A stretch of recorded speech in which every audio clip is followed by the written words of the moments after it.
ಮಿತ್ರರೇ ನಮಸ್ಕಾರ. ನಾವಿವತ್ತು ಅಮೆರಿಕದ ಮುಂದಿನ ಫ್ಯೂಚರ್ ಹೇಗಿರುತ್ತೆ ಅನ್ನುವಂಥದ್ದು ನೋಡೋಣ. ಅಮೆರಿಕ ಯಾವ ರೀತಿಯಂತಹ ರಾಷ್ಟ್ರ ಬದಲಾಗುತ್ತೆ ಅನ್ನುವಂಥದ್ದು ನೋಡೋಣ. ಹೀಗೆ ಅಮೆರಿಕ ಬದಲಾಯಿತು ಅಂತ ಹೇಳಿದ್ರೆ ಜಗತ್ತಿನಾದ್ಯಂತ ಆಗುವಂತಹ ಬದಲಾವಣೆಗಳೇನು ಮತ್ತು ಭಾರತದಲ್ಲೂ ಆಗುವಂತಹ ಬದಲಾವಣೆಗಳೇನು ಅನ್ನುವಂಥದ್ದನ್ನ ನೋಡ್ತಾ ಹೋಗೋಣ. ಮಿತ್ರರೇ, ಅಮೆರಿಕ ಮೊದಲು ಏನಾಗಿತ್ತು ಅಂತ ನೋಡೋದಾಯ್ತು ಅಂತ ಹೇಳಿದ್ರೆ ಒಂದು ಸೆಕ್ಯುಲರ್ ರಾಷ್ಟ್ರವಾಗಿತ್ತು. ಸೆಕ್ಯುಲರ್ ರಾಷ್ಟ್ರ ಅಂತ ಹೇಳಿದ್ರೆ ಯಾವುದೇ ವರ್ಣ ಆಗಿರ್ಲಿ, ಯಾವುದೇ ಧರ್ಮ ಆಗಿರ್ಲಿ, ಯಾವುದೇ ಮತ ಆಗಿರ್ಲಿ, ಯಾವುದೇ ಜನಾಂಗ ಆಗಿರ್ಲಿ, ಎಲ್ಲರೂ ಒಂದು ದೇಶದಲ್ಲಿ ಒಟ್ಟಿಗೆ ಇರುವಂತದ್ದು, ಯಾವುದೇ ರೀತಿಯಾದಂತಹ ತೊಂದರೆ ಇಲ್ಲದೆ. ಅಮೆರಿಕ ಇಡೀ ಪ್ರಪಂಚದಲ್ಲೂ ಕೂಡ ಇದೇ ವ್ಯಾಲ್ಯೂವನ್ನ ಏರ್ತಾ ಇತ್ತು. ಯಾವುದಾದ್ರೂ ಒಂದು ದೇಶದಲ್ಲಿ ಮೆಜಾರಿಟಿ ಮೈನಾರಿಟಿಯನ್ನು ಡಾಮಿನೇಟ್ ಮಾಡಿದ್ರೆ ಮೈನಾರಿಟಿ ಪರವಾಗಿ ಧ್ವನಿ ಎತ್ತಾ ಇತ್ತು. ಈ ರೀತಿಯಾದಂತಹ ಒಂದು ಸೆಕ್ಯುಲರ್ ಇಮೇಜ್ ಅನ್ನ ಮೇಂಟೈನ್ ಮಾಡ್ತಾ ಇತ್ತು. ಒರಿಜಿನಾಲಿಟಿ ಲಿಂಗಿಲ್ಲ ಅಂತ ಹೇಳಿದ್ರು ಅಟ್ಲೀಸ್ಟ್ ಒಂದು ಇಮೇಜ್ ಅನ್ನ ಅಮೆರಿಕ ಮೇಂಟೈನ್ ಮಾಡ್ತಾ ಇತ್ತು. ಆದ್ರೆ ಈಗ ಅಮೆರಿಕ ಯಾವ ರೀತಿ ಬದಲಾಗ್ತಾ ಇದೆ ಅಂತ ನೋಡೋದಾಯ್ತು ಅಂತ ಹೇಳಿದ್ರೆ ಅಮೆರಿಕ ಒಂದು ಕ್ರಿಶ್ಚಿಯನ್ ನ್ಯಾಷನಲೈಸೇಷನ್ ಕಂಟ್ರಿ ಆಗಿ ಬದಲಾಗ್ತಾ ಇದೆ. ಇದರ ಅರ್ಥ ಏನಂತ ಹೇಳಿದ್ರೆ ಇಡೀ ಪ್ರಪಂಚದಲ್ಲೆಲ್ಲ ಕ್ರೈಸ್ತರು ಏನಿದ್ದಾರೆ ಅವರ ಒಂದು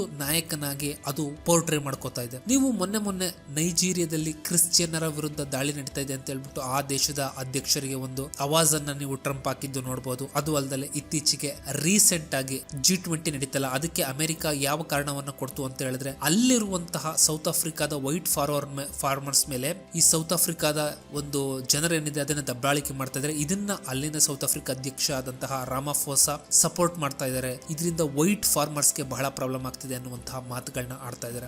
ಇದೇನು ತೋರಿಸುತ್ತೆ ಅಂತ ಹೇಳಿದ್ರೆ ಅಮೆರಿಕದ ಮುಂದಿನ ಡೈರೆಕ್ಷನ್ ಏನು ಅಂತ ಹೇಳಿದ್ರೆ ಮುಂದೆ ಅಮೆರಿಕ ಹೇಗೆ ಈಗ ಈ ಸೌದಿ ಅರೇಬಿಯಾ ಇಸ್ಲಾಂ ಜಗತ್ತಿನ ನಾಯಕ ಅಂತ ಕರೆಸ್ಕೊಳ್ಳುತ್ತೋ ಹಾಗೆ ಅಮೆರಿಕ ಕ್ರಿಶ್ಚಿಯನ್ ಜಗತ್ತಿನ ನಾಯಕ ಅಂತ ಕರೆಸ್ಕೊಳ್ಳೋದಕ್ಕೆ ಟ್ರೈ ಮಾಡ್ತಾ ಇದೆ. ಅದರಲ್ಲೂ ಬಿಳಿಯ ವರ್ಣದ ಅಂತ ಹೇಳಿದ್ರೆ ಅಮೆರಿಕನ್ ವೈಟ್ಸ್ ಅಂತ ಏನ್ ಕರಿತೀವಿ ಅಥವಾ ಯುರೋಪಿಯನ್ ವೈಟ್ಸ್ ಅಂತ ಹೇಳಿ ಕರಿತೀವಿ, ಕ್ರಿಶ್ಚಿಯನ್ ವೈಟ್ಸ್, ಅವರಿಗೆ ನಾಯಕನಾಗುವಂತಹ ಪ್ರಯತ್ನ ಮಾಡ್ತಾ ಇದೆ. ಮತ್ತು ಅದು ಅಲ್ಲದೆ ಅಮೆರಿಕ ಒಳಗೆ ಏನಾಗ್ತಿದೆ ಅಂತ ಹೇಳಿದ್ರೆ ಎಷ್ಟು ಕ್ಷಿಪ್ರವಾಗಿ ಅಮೆರಿಕದ ಒಳಗಡೆ ಬದಲಾಗ್ತಾ ಇದೆ ಅಂತ ಹೇಳಿದ್ರೆ ಬೇರೆ ಬೇರೆ ಧರ್ಮಗಳಲ್ಲಿ ಪಾಲಿಸುವಂತಹ ಜನ ಏನಿದ್ದಾರೆ ಅವ್ರ ವಿರುದ್ಧ ಟಾರ್ಗೆಟ್ ಆಗ್ತಾ ಇದೆ. ಅದರಲ್ಲೂ ಎಸ್ಪೆಷಲಿ ಹಿಂದೂಗಳನ್ನ ಇಡೀ ಅಮೆರಿಕದಿಂದ ಬಡಿದು ಓಡಿಸುವಂತಹ ಕಾರ್ಯಕ್ರಮಗಳೇ ನಡೀತಾ ಇದೆ. ಒಂದು ಪಕ್ಷ ಹಿಂದೂಗಳು ಅಲ್ಲಿಂದ ಹೋಯ್ತು ಅಂತ ಹೇಳಿದ್ರೆ ಅಲ್ಲಿ ಮುಂದಿನ ಟಾರ್ಗೆಟ್ ಆಗುವಂತಹದ್ದು ಪ್ರಾಬಬ್ಲಿ ಮುಸ್ಲಿಮರಾಗಬಹುದು ಅಥವಾ ಬೇರೆ ಈ ಮೆಕ್ಸಿಕನ್ ಕಡೆಯಿಂದ ಬಂದಿರಲ್ಲ, ಅಮೆರಿಕಾಗೆ ವಲಸೆ ಬಂದಿರಲ್ಲ ಅವರಾಗಬಹುದು. ಸೊ ಓವರ್ ಆಲ್ ಮುಂದೆ ಜಗತ್ತನ್ನು ನಡೆಸುವಂತಹ ಶಕ್ತಿಗಳೇನಿದಾವೆ ಇವು ಅಮೆರಿಕಕ್ಕೆ ಏನ್ ಪ್ಲಾನ್ ಮಾಡಿದಾವೆ ಅಂತ ಹೇಳಿದ್ರೆ ಅಮೆರಿಕದ ಒಳಗೆ ಒಂದು ಜನಾಂಗೀಯ ದ್ವೇಷ ಅಥವಾ ಜನಗಳ ನಡುವೆ ಒಡೆದಾಟಕ್ಕೆ ಪ್ಲಾನ್ ಮಾಡಿದ್ದಾವೆ. ಇನ್ನು ಎರಡನೇದಾಗಿ ಅಮೆರಿಕ